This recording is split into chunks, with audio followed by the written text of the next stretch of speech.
sọt này ở bên bằng phụ sang đây nếu chỉ có phép lại đã sức cái chúng ta trời làm nuôi người ta không lại là trời làm tốt không có bị bằng nuôi nếu chỉ không nặng tự phải dạy nuôi đôi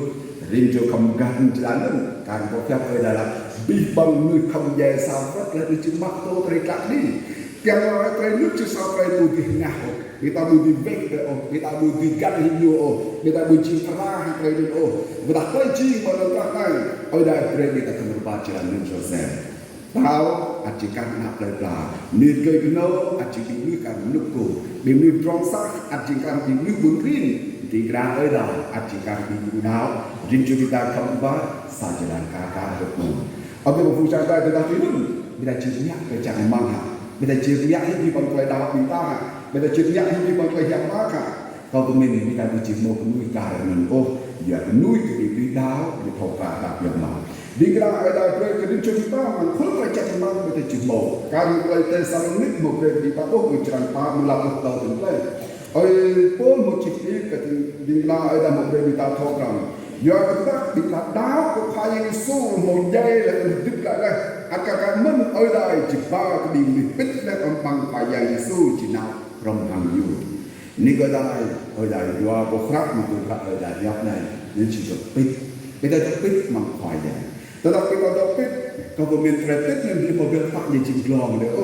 nang amu saja boleh termamu panmu udara pasal oi bodan pit Allah glom biak kanun semangat tu boleh pit tu ni bidu nana yang pit ni không mau dong đưa lại dia mau đưa lại dia ini kan pit ở đây nói đi tao đó có thấy đi tay Jesus Christ một giây là nhú anh chỉ còn được lại này bây giờ một còn được lại cái luôn bằng cái con gạo này ở bên bằng phong sang đại bây giờ nó lên cho chị đi fit bằng phải nhà như anh chị cũng đi làm nó tôi làm nó nên chỉ được xích cái việc về giờ nó ta cho cái điều đặc biệt bro phải đáp cái điều đa hàng cái dạy chỉ không cái bình tĩnh hiếm thì chỉ nặng lại ở bên bằng phong sang đại hàng cái chỉ do phải đáp bình tĩnh không nó bằng cái bình tĩnh ta đây ta cố chỉ chạm cái dây nuôi đang sắp lo người ta chỉ chạm cái dây một đặc cái đó này đi ra ở đây chỉ nuôi người ta khắp em mặc đồ quạt nó thẳng cái dây như không cần cái này nhưng rồi ta đặt về cái chuyện nào ở bên phong sang cái đó người ta mà ăn kiểu nó gần một cái vấn đề nuôi nào lô của người ta gần một cái nuôi một đứt đất mà cái đạo được là người ta bây giờ càng việc mọi như thì hoa tôi nuôi thì bị nuôi bằng khối cái thuốc phòng một thằng này ở bên phong sang cái đó nuôi cái nuôi tao lúc người ta cầm mô cái gì nuôi chỉ ta nuôi chỉ khuấy cái gì này nào ở bên bao phụ sa cái đó bình tao khuấy cái dây nhá làm bình tao bình nuôi dân ra là dây pin dây chỉ rong dây chỉ nhạc cái nó nhớ cái chọc nhà giờ nó nhớ cái làm đi giờ nó nhớ cái làm công việc vì bằng cái chuyện nhạc đó là cái vấn đề đó lấy đi nhiều ư rồi lấy nhiều mà nó trong là hàng lúa đang làm đừng đặt đừng đặt chỉ là vậy người ta màu mất rồi người ta là người ta khóc có cô người ta như đè như là hốt người ta hàng người translate nữa ơi giặc người ta từ một đời đàm người mặc khui ăn chúc bò này ăn cốt bò đàm mặc khui một đời đàm người con do hàng thông người ta nâng cân chẳng hạn quả loạn của mình như cô để đàm người con có bộ nên chỉ lừa ta tách họ rằng về tầm bạch sang nữa vẫn giờ ta đặt lên cái ơi trong mặt của cô nào cô thì nhiều nàng ai mới chỉ cô tới rồi là chỉ nấy nàng ai mới chỉ cô ná rồi là chỉ tới cô bị nhiều khắp vậy bọc mà phần nọ làm con cho khắp lúc mình bị nhiều chỉ làm để nạp tất cả bị nhiều mình lại gọn nọ sau đó ta buồn chỉ vào mình ở bên bóng phụ sang cái này do cái định nuôi đá bên ta buồn gọn là câu từ từ câu mô na sum bằng cái chỉ nung rồi cái sao sự định đã ở đây hoặc như mà tôi thì dạy mình chỉ vô phôi chuẩn gì ta câu thường cao như một giày nữa bằng cái nung nhiều câu chỉ mình vô mặt phần nào là sang lớn mà cái đàn điện lớn nữa câu cô có bên đọc này và thậm chí bằng cái chỉ nung là câu kỳ biểu mắt như là cái câu răng biểu mắt và biểu mắt như lăn rút còn gần ấy đọc ba hoặc mình là nên cái chỉ lợi luôn còn biểu mắt còn lăn như là nhất đọc ba hoặc người ta biểu mắt cái nuôi rút làm người theo rồi còn xuất hiện mà có cả những giác ra là miễn gì cả thì là chỉ tới nhiều và thật sự cái đại người ta lăn quan cảnh lúc này mỗi lúc ta bị ta nhiều năm năm mỗi lúc ta cho ta như là tờ tráo là mình không cảm người ta như là môn luôn kêu nga cảnh người ta lên là người ta gì mó rồi để mình phải đúng mình xem thì tại chỉ mó lần sao nó có bị bom không trả lại vật là ăn cất khác tôi đã nhưng với chỉ biết thì tại mặc đồ tại lùng tại tôi bắt cho con làm phá chỉ khi ta thứ này vật đã cầu gần ở cái lúc thu cái thời gian cầu chỉ huy tại làm ruộng kiệt ô do cái ít đó ra mà biết hẳn có cái giá cái not ít ở luôn cơ ở bên phong sao đó tiếng nói đó của chị khác là đáp ở câu là giờ thôi căn cái gì chỉ trong nhớ giờ thôi căn nhớ không căn đúng thu cái gì nhưng mà giờ thôi căn lời trong đoạn chỉ nhắc cái nhu cao trong lời tí bằng nước cần một căn mặt đây mà đã như thôi mà như sao bây giờ cái như khi là như của huy cái này như của ra cái này nó như của ngắt cái này nó giờ cái thâu nó chỉ lấy ra hoặc là đàn thâu như thâu làm được mà một vài gian một ơi đai đỏ rồng biết hàng nhiều cứ ăn nhớ nuôi cái đá cái bình nuôi táo để ta phải dạy thuốc cái bình nhung nên chỉ bù một lần ra hơi bù một lần tức giận bù một lần kết ngạn không ra là bị điều để ô nhớ anh chỉ được mà ở bên bằng vùng sản đai vật ta cầu gần đá bằng cái nút thú cái thời gian cầu bù chi quýt cái rầm rõ hiện ô do cái y đỏ rồng biết hàng cầu ở bên bằng vùng sản đai bây giờ cần nông cô chỉ khác là tập tập câu làm bạn này để cô giờ bạn nhận lúc chúng ta tới trước ra đây một lô con nhân cha bạn là thằng cái này thì ta muốn bữa nay cái người ta làm rú làm ta thì chỉ một lô cho mình người ta dạy bằng lô ra chỉ làm sao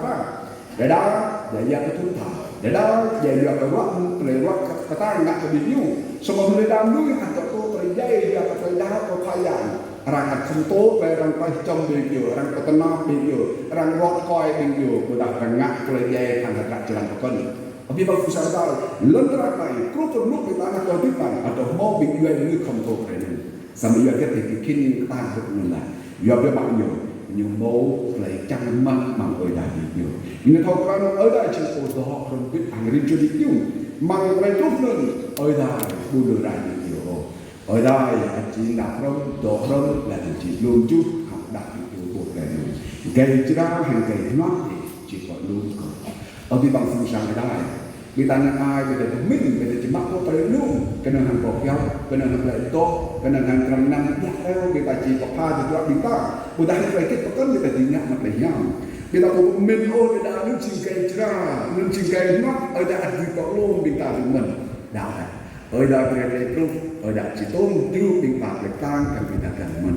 ở đây về người ta không gắn đến ở đây tôn chỉ làm cả một bóc một vật đẹp hơn người ta sát mình đạo ở đây người ta chỉ nuôi bởi cái nhà mặt được luôn gã nên biết cái nhà pháp để tuy tăng từ nhang ở đây tôn chỉ nhạc cái riêng chỉ ta gắn nuôi người ta thêm tăng cái chọc mình phải đạo này nhau đây đạo đó cũng không mốt bằng điều đạo để đặt đạo nó hàng phước về lúc này ở biết bằng phương xa nào đạo cái nào là hình hấp mạc cái nào bằng khoai dạng người ta này ở cái vòng phương sang này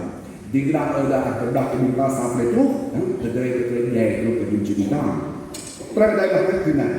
này chỉ là mình mới này chỉ là mình mới lại hình gì đi tôi hình có cái hấp khoai dạng đi tai chỉ đi ăn to tích ở một cái khoai dạng chỉ là tất đi ta mới chỉ nào lâu cái mình bị là ô do cái mỏ sắt có tác trúng ra này không hàng sắt phải liền trang ở đại yêu không hàng sắt chỉ ở đại là nên đi qua là nên khoa gia cố mà ở đại chỉ trúng ra là nên đi nuôi dây bằng dạng Christi đích lại đầu lo giờ nên đi ta chỉ đi nuôi người tỏ tích ăn tỏ tích lại chỉ bố lý không biết hàng nhu bằng cái hàng cái thuốc dạng cái bước khoa giang bằng đi khô hàng tôi muốn người ta chỉ đo không biết hàng khoa giang làm ra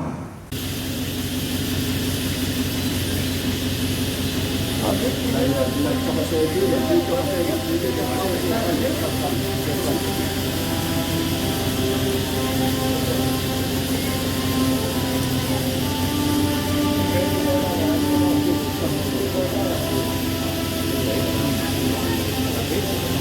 cái nào một trước quay trở cái nào ở đây không được vậy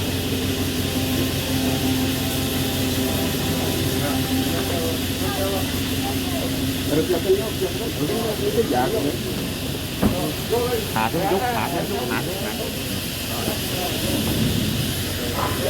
chút sang ở đây và hết nhiều cái biển sang nó một là ngọt niên phước hoành xin nếch mà cơ mày là phần nạp ít và nào asar chia chân thì người này ít mọi yêu lại nhiều lại ít betul bằng cái phần pro đi phần bài rong là cái này chia chân nhiều asar nhiều lại beri lần ngắt nhiều lại cái ít có mà quả này cái phần biển nặng bãi sang ở đây rong bít ngọt rong bằng tờ ngọt quốc văn bằng tờ quốc văn rong bít và ít mò lại lẽ chẳng có bình cơ mây mò tờ lại ngọt rong bít nó bình ngọt và nó đoạn này mày chỉ pha nào sao chơi chân thì ngày này dọc mắng bữa lần này bữa lần chỉ lại bữa lần và nó ô mà mong này cậu ít cô tạm biết ít vàng thật ra lời của mày ngắt lời hết trận này đừng lo tạm biết tấn biến tạm biết thằng cô thật kẻ trác là nó thằng cô thì cái này mà ngọc nhặt hết trận này ít vàng và lẽ lời hi ngang anh làm đi mong này của mày bây giờ chào ít vàng là trận này mà nhàn giang lại phạt ít mày lại làm Yesus Christ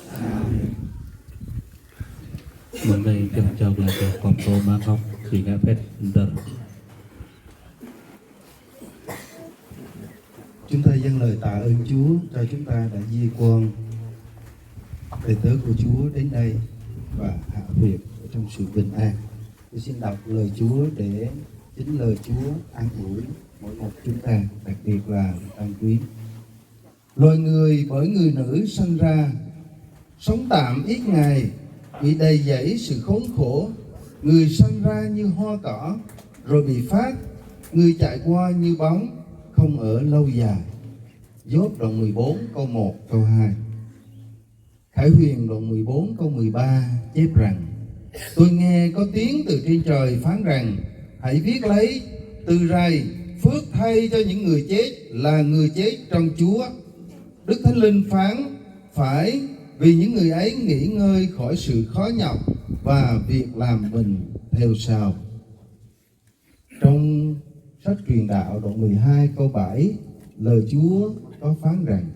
Bùi tro sẽ trở về đất y như nguyên cũ,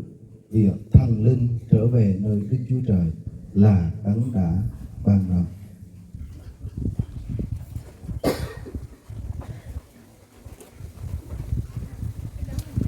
Vì đẹp ý Đức Chúa Trời ba ngôi, toàn tri toàn ái yêu thương, đã cất linh hồn của mục sư Remason về trong nước của Ngài, nên chúng ta tạm gửi phần thân thể của ông trong phần mộ này và chờ đợi ngày Đức Chúa Giêsu Christ tái lâm. Amen. Xin chúng ta cùng hiệp chung và cầu nguyện gửi xác ông nơi phần mộ. Lạy Đức Chúa Trời ba ngôi, Đấng đã tạo dựng nên chúng con từ bụi đất, và Ngài đã ban cho chúng con linh hồn sống của Ngài ban cho. Con cảm ơn Ngài. Rồi Chúa cho con người sống ở trên đất này, rồi Ngài đem linh hồn chúng con về trong nước của Ngài, thân thể chúng con gửi lại trong bụi đất này. Chúa ơi, trong danh của Chúa Giêsu Christ, chúng con hiệp nhau lại và cùng gửi thân xác của mục sư Remason nơi phần mộ này. Và chúng con chờ đợi ngày Chúa Giêsu Christ chúng con tái lâm, như lời Ngài đã phán: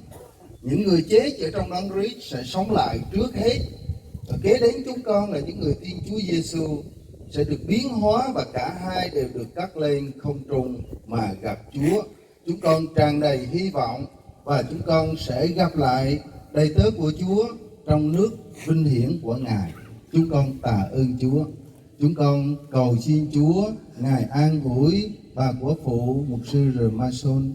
các con, các cháu và Tang Quyến được sự an ủi, vì lời của Chúa có phán rõ ràng cho chúng con rằng chúng con sẽ gặp lại đầy tớ của Ngài khi Chúa Giêsu chúng con tái lâm. Chúng con cầu xin Chúa ban cho chúng con những ngày còn sống ở trên đất này. Chúng con sẽ noi theo gương của đầy tớ Chúa khi còn sống. Và chúng con trung tín với Chúa, hầu việc Chúa cách hết lòng.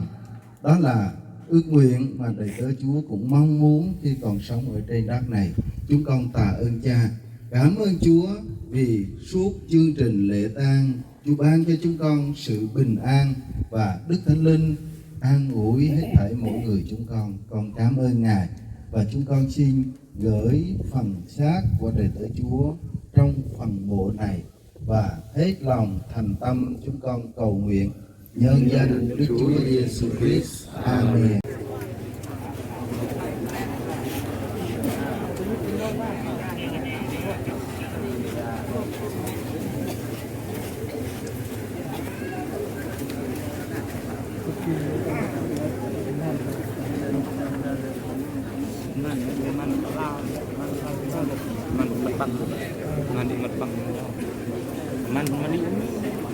มันมึงลาจังเลยđây là măng